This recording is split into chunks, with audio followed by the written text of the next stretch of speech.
Coffee ಮಂಡಳಿಯ ಬಾಳೆಹೊನ್ನೂರಿನ ಕೇಂದ್ರೀಯ coffee ಸಂಶೋಧನಾ ಸಂಸ್ಥೆಯ ಶತಕ ಸಂಭ್ರಮದ ಕಾರ್ಯಕ್ರಮ ಕಾಫಿಯ ಕಂಪು.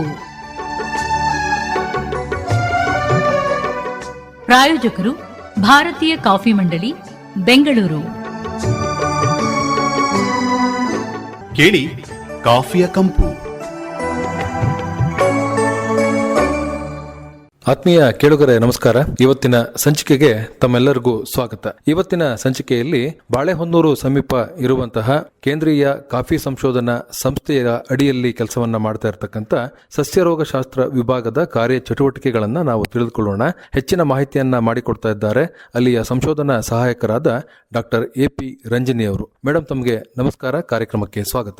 ನಮಸ್ಕಾರ ಸರ್. ಸಸ್ಯರೋಗಶಾಸ್ತ್ರ ವಿಭಾಗ ಏನೆಲ್ಲ ಕೆಲಸವನ್ನ ಮಾಡ್ತಾ ಇದೆ, ಯಾವಾಗನಿಂದ ಇದು ಪ್ರಾರಂಭ ಆಯಿತು, ಇದರ ಬಗ್ಗೆ ಮಾಹಿತಿಯನ್ನ ಮಾಡಿಕೊಡಿ. ಕಾಫಿ ಬೆಳೆಯಲ್ಲಿ ಎಲೆ ತುಕ್ಕು ರೋಗ ಇದೊಂದು ಪ್ರಮುಖವಾದ ರೋಗ. ಇದು ಮೊದಲ ಬಾರಿಗೆ 1868ರಲ್ಲಿ ಶ್ರೀಲಂಕಾ ದೇಶದಲ್ಲಿ ಕಾಣಿಸ್ಕೊಳ್ತು. ಇದರಿಂದಾಗಿ ಅಲ್ಲಿ ಕಾಫಿ ಬೆಳೆ ಸಂಪೂರ್ಣವಾಗಿ ನಾಶವಾಗಿ ಶ್ರೀಲಂಕಾ ದೇಶದ ಆರ್ಥಿಕ ಹಾಗೂ ಸಾಮಾಜಿಕ ಪರಿಸ್ಥಿತಿ ತುಂಬಾ ಗಂಭೀರವಾಯಿತು. ಹಾಗೆಯೇ ಮುಂದೆ ಇದು ನಮ್ಮ ದಕ್ಷಿಣ ಭಾರತದಲ್ಲಿ ಕರ್ನಾಟಕ ಪ್ರಾಂತ್ಯದಲ್ಲಿ 1869ರಲ್ಲಿ ಈ ರೋಗ ಕಾಣಿಸ್ಕೊಳ್ತು.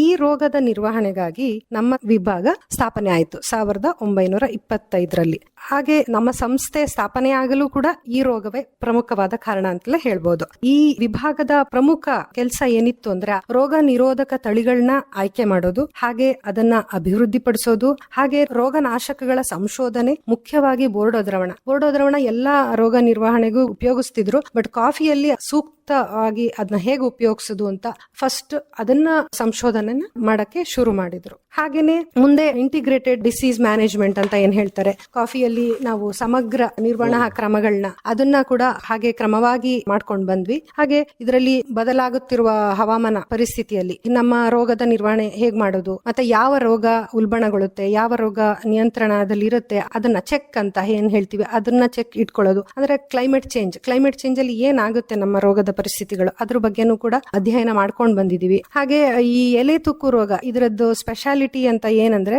ಇದು ಆ ರೋಗಾಣು ಏನುತ್ತೆ ಅದ್ರದ್ದು ಪ್ಯಾಥೋಟೈಪ್ಸ್ ಅಥವಾ ಅದರದ್ದು ಆನುವಂಶಿಕ ಬದಲಾವಣೆನ ಮಾಡ್ಕೊಂಡ್ ಬರುತ್ತೆ. ಒಂದು ತಳಿ ರಿಲೀಸ್ ಆದ ತಕ್ಷಣ ಪ್ಯಾಥೋಟೈಪ್ಸ್ ಚೇಂಜ್ ಆಗ್ತಾ ಹೋಗುತ್ತೆ. ತಳಿಗಳು ಹೇಗೆ ಚೇಂಜ್ ಆಗುತ್ತೆ ಅದ್ರ ಬಗ್ಗೆ ಅಧ್ಯಯನ ನಡೆಸ್ಕೊಂಡು ಬರ್ತಾ ಇದ್ವಿ. ಹಾಗೂ ರೋಗ ನಿರ್ವಹಣೆಗೆ ಎಕೋ ಫ್ರೆಂಡ್ಲಿ ಮ್ಯಾನೇಜ್ಮೆಂಟ್ ಅಂತ ಹೇಳ್ತೀವಿ, ಜೈವಿಕ ಹಾಗೂ ರಾಸಾಯನಿಕ ರೋಗನಾಶಕಗಳ ಬಗ್ಗೆ ಅದ್ರ ಬಗ್ಗೆನೂ ಅಧ್ಯಯನ ಮಾಡ್ಕೊಂಡು ಬಂದಿದೀವಿ. ಹಾಗೆ ಇತ್ತೀಚಿನ ಚಟುವಟಿಕೆ ನಮ್ಮ ವಿಭಾಗದಲ್ಲಿ ಏನ್ ಮಾಡ್ಕೊಂಡು ಬಂದಿದೀವಿ ಅಂದ್ರೆ ಪರಿಸರ ಸ್ನೇಹಿ ರೋಗ ನಿರ್ವಹಣಾ ಕ್ರಮಗಳು, ಯೂಸ್ ಆಫ್ ಬಯೋ ಏಜೆಂಟ್ಸ್, ನಮ್ಮ ಮೈಕ್ರೋಬ್ಸ್ ಗಳನ್ನ ನಮಗೆ ಏನು ಎಕೋ ಫ್ರೆಂಡ್ಲಿ ಬಯೋ ಏಜೆಂಟ್ಸ್ ನ ಯೂಸ್ ಮಾಡ್ಕೊಂಡು ನಮ್ಮ ರೋಗ ನಿರ್ವಹಣೆ ಹೇಗ್ ಮಾಡೋದು ಅದನ್ನ ನಾವು ಮಾಡ್ಕೊಂಡು ಬಂದಿದೀವಿ. ಹಾಗೆ ಇನ್ನೊಂದು ಟೆಕ್ನಾಲಜಿ ಕೂಡ ಇದೆ, ಜೈವಿಕ ಮಾತ್ರೆ ಅಂತ. ಆ ಮಾತ್ರೆನೂ ಕೂಡ ಹೇಗೆ ಕ್ವಾಲಿಟಿ ಸೀಡ್ಲಿಂಗ್ಸ್ ನ ಪ್ರೊಡ್ಯೂಸ್ ಮಾಡೋದು ಹೇಗೆ ಅಂತ ಅದನ್ನು ಕೂಡ ಈಗ ಸದ್ಯಕ್ಕೆ ಮಾಡ್ತಾ ಇದೀವಿ. ಹಾಗೆ ನಾವೇನು ಸಂಶೋಧನೆ ಮಾಡಿರ್ತಾ ಇದ್ದೀವಿ ಅದನ್ನ ಕೂಡ ನಮ್ಮ ರೈತರಿಗೆ ತಲುಪಿಸೋಕೋಸ್ಕರ ನಾವು ಹಲವಾರು ಟ್ರೈನಿಂಗ್ ಗ್ರಾಮ ಮಟ್ಟದಲ್ಲಿ, ತಾಲೂಕು ಮಟ್ಟದಲ್ಲಿ, ಹಾಗೆ ಆನ್ಲೈನ್ ವೆಬಿನಾರ್ ಗಳನ್ನು ಕೂಡ ನಮ್ಮ ರೈತರಿಗೆ ತಲುಪಿಸಕ್ಕೆ ಅದನ್ನು ಕೂಡ ಮಾಡ್ಕೊಂಡು ಬಂದಿದ್ವಿ. ಹಾಗೆ ಇನ್ನೊಂದು